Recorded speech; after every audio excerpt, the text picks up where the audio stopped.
नमस्कार, मैं नितेश गर्ग, आप देख रहे हैं विस्तार न्यूज।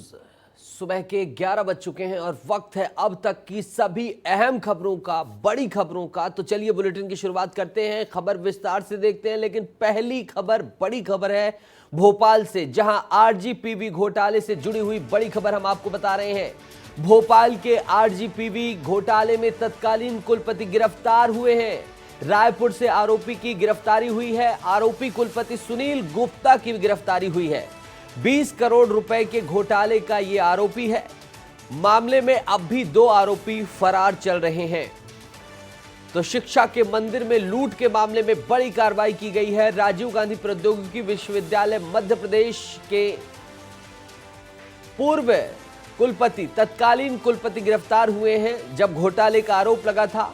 और कुलपति सुनील गुप्ता की गिरफ्तारी की गई है छत्तीसगढ़ की राजधानी रायपुर से। मामले में अब भी 2 आरोपी फरार चल रहे हैं और 2 आरोपियों की लगातार पुलिस तलाश कर रही है। पुलिस तलाश में जुटी हुई है और जल्द से जल्द उन्हें भी पकड़कर सलाखों के पीछे डालने के लिए पुलिस तमाम जतन कर रही है। बड़ी खबर आप देख रहे हैं राजधानी भोपाल से, जहां आरजीपीवी घोटाले को लेकर तत्कालीन कुलपति को गिरफ्तार कर लिया गया है और रायपुर से सुनील गुप्ता की गिरफ्तारी की गई है। राजीव गांधी प्रौद्योगिकी विश्वविद्यालय काफी मशहूर विश्वविद्यालय है मध्य प्रदेश का। तकनीकी शिक्षा इसके माध्यम से कराई जाती है। कई मध्य प्रदेश के कई कॉलेज इस यूनिवर्सिटी से संबद्ध हैं और ऐसे में इस घोटाले का उजागर होना और सुनील गुप्ता का उसमें हाथ होना बड़े ही सवाल खड़े कर रहा था। और लगातार पुलिस कोशिश कर रही थी सुनील गुप्ता को पकड़ने में और अब जाकर कामयाबी मिल गई है।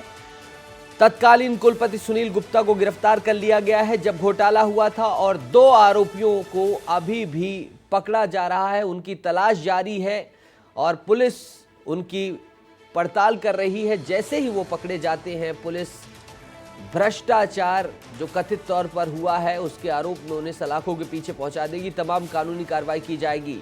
लेकिन बड़ी सफलता हासिल हुई है पुलिस को, जहां रायपुर से तत्कालीन कुलपति सुनील गुप्ता को गिरफ्तार कर लिया गया है। शिक्षा के मंदिर, शिक्षा के गढ़ कहे जाने वाले आरजीपीवी यूनिवर्सिटी से ये खबर आप देख रहे हैं। और राजीव गांधी प्रौद्योगिकी विश्वविद्यालय में कथित तौर पर घोटाला हुआ था और अब सुनील गुप्ता को रायपुर से गिरफ्तार कर लिया गया है। बड़ी कामयाबी मिली है पुलिस को। बड़ी खबर आप देख रहे हैं।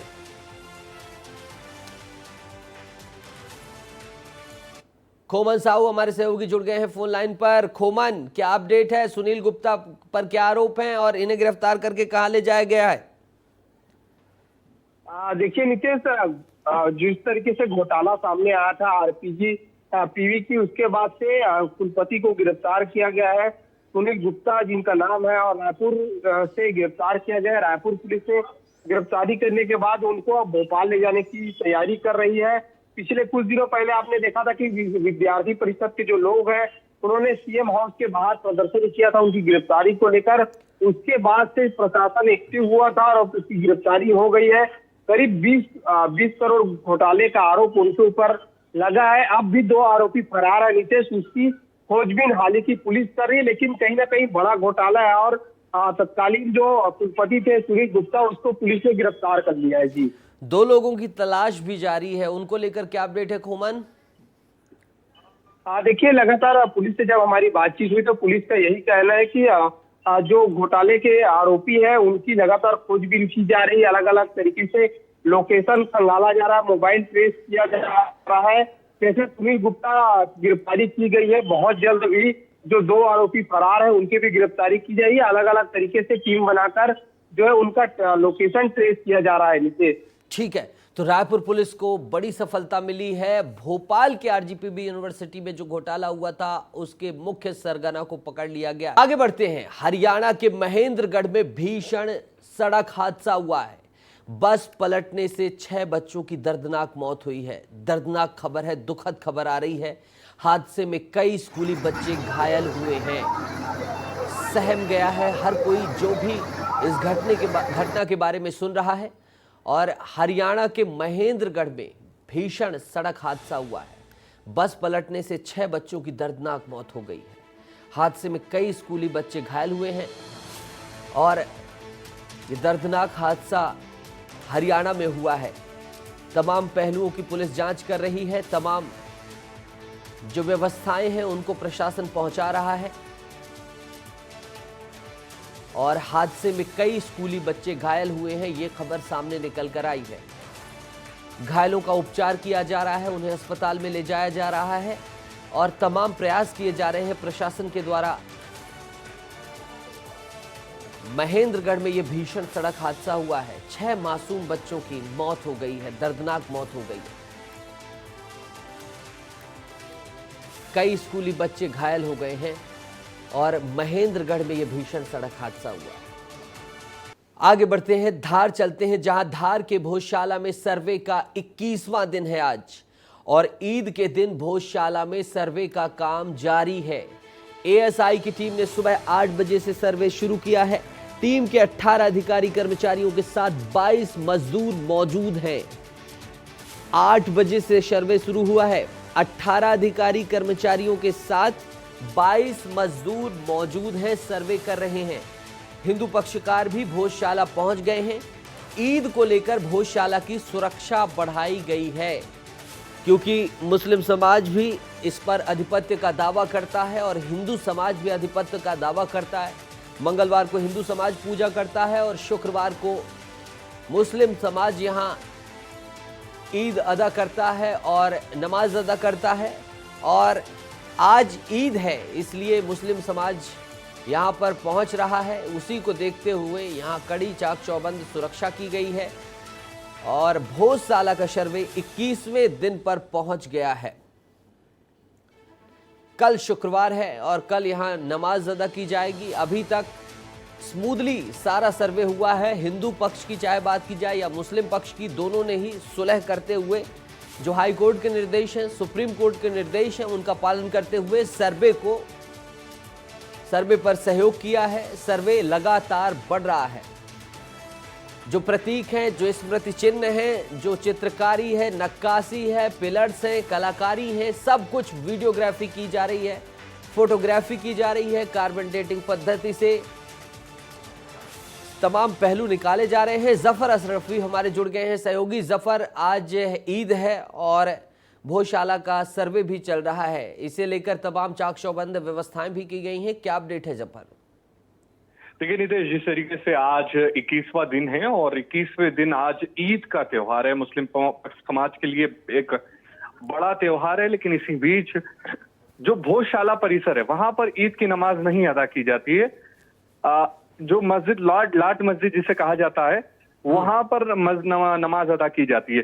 तो इस परिसर में किसी भी तरीके की आज गतिविधि नहीं है, इसीलिए आज सर्वे पूरी तरह से किया जा रहा है। लेकिन इसमें एक चीज और है, ईद के दिन सुरक्षा बढ़ा दी गई है।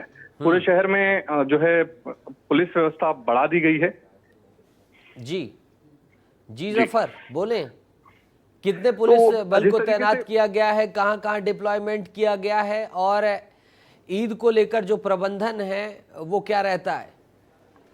देखिए, जिस तरीके से धार में जो मुस्लिम जनसंख्या वो काफी बड़ी संख्या में है और इसी को देखते हुए आज ईद का एक बड़ा त्योहार है और आम तौर पर भी हमेशा की तरह ईद को लेकर सुरक्षा बढ़ा दी जाती है। लेकिन इसी बीच अब जो है सर्वे चल रहा है, तो सर्वे को लेकर जो गतिविधियां थी उसको लेकर पुलिस ने अपनी सुरक्षा के मद्देनजर रखते हुए बंदोबस्त किए गए। साथ ही साथ इसमें एक और चीज आई है सामने। हिंदू पक्ष की ओर से जो दावा किया गया था कि गौमुख जो है अक्कल कुई जो एक कुआं है वो दरगाह परिसर के अंदर है और उसके अंदर जब जांच की गई तो वहां से गोमुख निकला है, ऐसा दावा हिंदू पक्ष की ओर से निकला है। वहीं दूसरी ओर मुस्लिम पक्ष का दावा है कि वहां पर फारसी और उर्दू शब्द में ही शिलालेख निकल रहे हैं। तो दोनों ही पक्षों के लोगों के दावे अपनी अपनी तरफ से की जा रहे हैं कि और निष्पक्ष जांच समिति जांच कर रही है। एक चीज और जो कि तारीफ के काबिल है जफर की, हिंदू पक्ष हो चाहे मुस्लिम पक्ष हो, अभी तक सौहार्दपूर्ण 21 दिन बीत गए हैं, ये भी एक बड़ी सफलता है और वहाँ जो रहने वाले स्थानीय हैं उनका ये बहुत ही अच्छा धैर्य और जितनी प्रशंसा की जाए वो भी कम है। बिल्कुल बिल्कुल। देखिए, जिस तरीके से 21 दिन इस सर्वे को बीत चुके हैं और जिस तरीके से दोनों ही समुदाय के लोग सौहार्द बनाकर रख रहे हैं, किसी भी तरीके का कोई भी सोशल मीडिया पर कोई भी आपत्तिजनक पोस्ट देखने को नहीं मिल रहा है। साथ ही साथ प्रशासन भी इस पर मुस्तैद है। प्रशासन की भी इसमें शाबाशी देना चाहेंगे, क्योंकि जिस तरीके से 21 दिन से लगातार प्रशासन वहां मुस्तैद है, तो ये एक बड़ी बात है।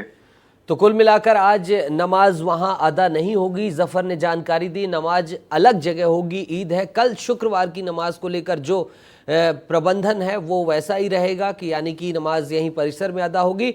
जफर, इस तमाम जानकारी के लिए बहुत बहुत शुक्रिया। और 21 दिन बीत गए तो धार की जनता और प्रशासन दोनों ही सौहार्द ढंग से सब कुछ चल रहा है। ये सर्वे स्मूथली चल रहा है। विस्तार न्यूज लगातार इस पर नजर बनाए हुए है। जो भी अपडेट है लगातार हम आपके सामने रख रहे हैं।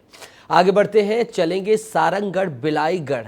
यहां से भी एक बड़ी खबर है, लेकिन ये दर्दनाक हादसा है। दुखद खबर आई है सारंगगढ़ बिलाईगढ़ से, जहां छत्तीसगढ़ फिल्म इंडस्ट्री के मशहूर विलेन सूरज मेहर की मौत हो गई है। फिल्म की शूटिंग से ये लौट रहे थे और इनकी गाड़ी को पिकअप वाहन ने टक्कर मार दी। 10 अप्रैल को ओडिशा में सूरज मेहर की सगाई भी होनी थी और 10 अप्रैल को सगाई हुई थी, माफ कीजिएगा, और आज 11 अप्रैल है, यानी एक दिन बाद ठीक सगाई के सूरज मेहर इस दुनिया को छोड़कर चले गए। दर्दनाक हादसा हुआ है सूरज मेहर के साथ।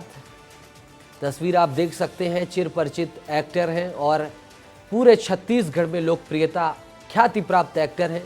सारंगगढ़ बिलाईगढ़ में ये बड़ा सड़क हादसा हुआ है। छत्तीसगढ़ फिल्म इंडस्ट्री के मशहूर विलेन थे सूरज मेहर। फिल्म की शूटिंग से लौट रहे थे और उनकी गाड़ी को पिकअप वाहन ने टक्कर मार दी। सूरज मेहर की सगाई 10 अप्रैल को हुई थी, यानी कल।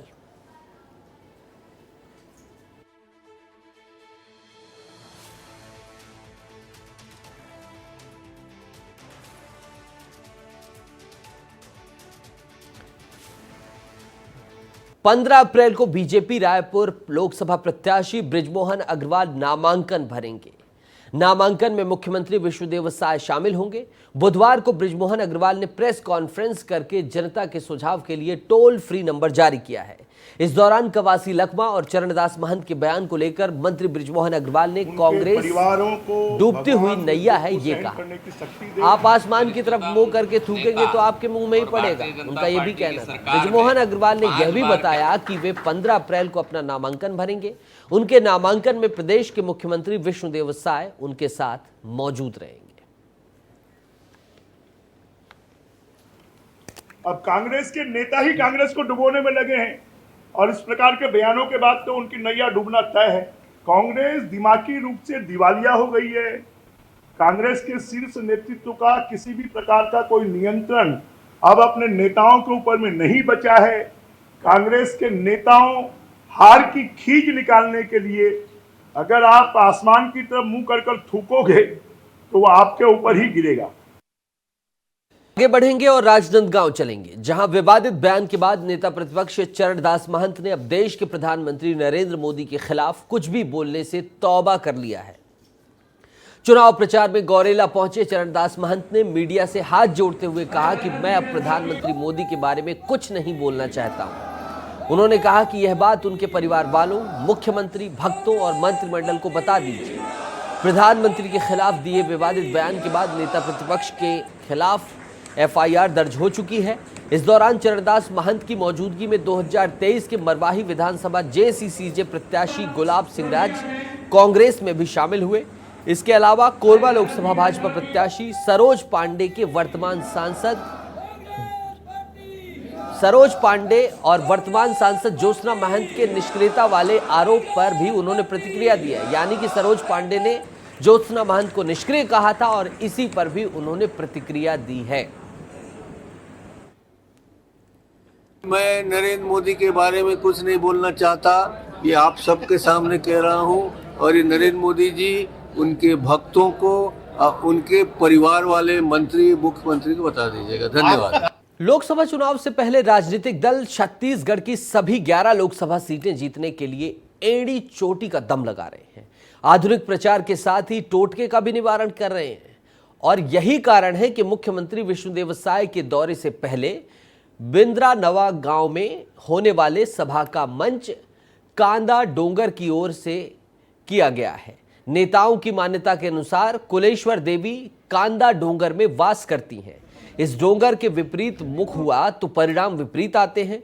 बीते विधानसभा चुनाव में बीजेपी के प्रत्याशी रहे गोवर्धन मांझी खुद मानते हैं कि हिमंता विश्वा के सभा में मंच का मुंह डोंगर के विपरीत किया गया था। 2018 के चुनाव में कांग्रेस ने भी राज बब्बर के सभा में यही भूल की थी और इसलिए लोकसभा में पार्टी इस टोटके का निवारण करके मंच का मुंह डोंगर की दिशा में किया जाता है।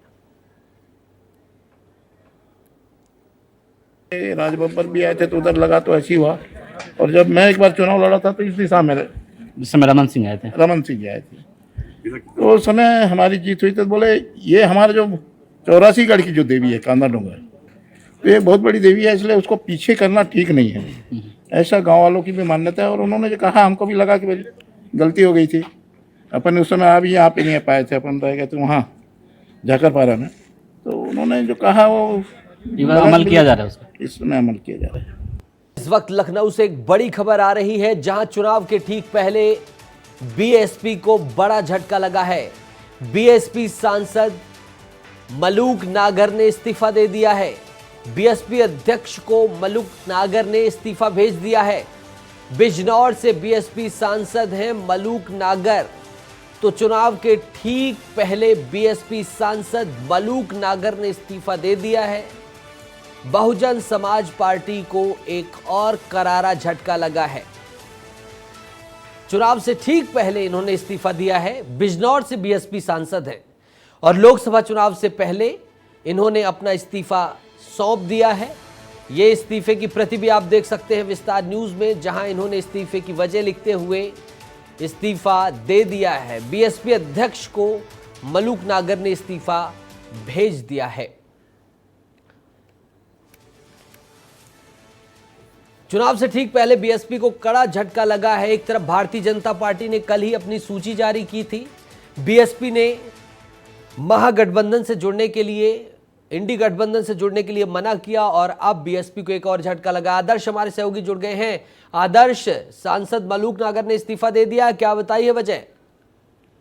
देखिए, बिल्कुल सांसद मलूक नागर जो बिजनौर लोकसभा सीट से सांसद थे, उन्होंने इस्तीफा दिया है पार्टी के, और उसको लेकर कई वजहें बताई हैं। पार्टी की विचारधारा से भिन्नता के साथ साथ ये भी कहा है कि बातों को सुना नहीं जा रहा है। इसके साथ ही साथ मलूक नागर के बारे में अगर हम बात करें तो वो एक व्यवसायी भी हैं और इसके साथ 2009 और 2014 में भी बिजनौर से ही चुनाव लड़ चुके हैं। हालांकि उस समय वो सफल नहीं हुए थे, लेकिन इस बार उन्होंने 2019 के चुनाव में सफलता हासिल की थी बीएसपी की सीट पर। इस बार चुनाव से ठीक पहले मलूक नागर ने इस्तीफा दिया है। माना जा रहा है कि वो इंडी गठबंधन के साथ जा सकते हैं। इसको लेकर कई दौर की बातचीत भी हो चुकी है और इसी को लेकर जब बात फाइनल स्टेज पर पहुंची है तो उन्होंने इस्तीफा दिया है। क्या बिजनौर से बीएसपी ने प्रत्याशी उतार दिया था, इनका टिकट भी कटा था, या टिकट आवंटन से पहले ही ये सब कुछ इन्होंने कर दिया? आदर्श, देखिए, बिजनौर सीट को लेकर या इसके आसपास के हिस्सों की बात करें तो बीएसपी की बेहद मजबूत पकड़ मानी जाती है और इसी को लेकर मलूक नागर ने जो है इससे पहले पार्टी में बातचीत की थी। अंदेशा उनको इस बात का था कि शायद उनका टिकट कट जाए। और स्थानीय समीकरण की भी अगर हम बात करें तो इस बार का जो समीकरण, आदर्श रोकना चाहूंगा, मलूक नागर कह रहे हैं, जनता मीडिया को संबोधित करें, सीधा दिखा देते हैं दर्शकों को कि क्या कह रहे हैं, क्या वजह बता रहे हैं मलूक। तो आरएलडी का बहुत बड़ा योगदान था, समाजवादी का भी योगदान था और बीएसपी तीनों मिलकर लड़ रहे थे। जब मैं एमपी बना, जयंत जी की बहुत महत्वपूर्ण भूमिका थी। जयंत जी ने मेरे लोकसभा के 5 विधानसभाओं में, अलग अलग विधानसभाओं में बड़ी बड़ी मीटिंग करी। यही कारण था कि पिछले 25 सालों से पश्चिम उत्तर प्रदेश में मेरे पूरे होर्डिंग पुते हुए पटे पड़े रहते थे और एमपी जीतने के बाद एक बार भी मेरा होर्डिंग किसी ने नहीं देखा, क्योंकि पार्टियां अलग हो गई थी और मलूक नागर 3 पार्टियों से एमपी बना हुआ था। आरएलडी का उस पर फोटो ना हो या जो दूसरी पार्टी से जीता उसका फोटो ना हो तो मेरे होर्डिंग नहीं लगे थे।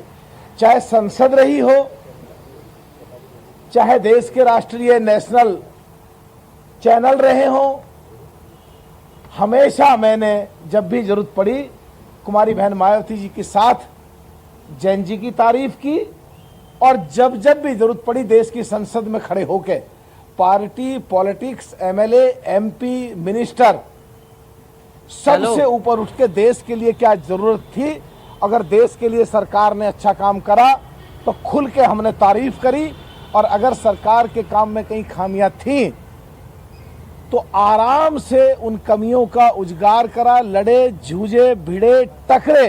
कांग्रेस की तरह हम कभी सीटें खाली नहीं पड़ी रही, इसीलिए 17वीं लोकसभा।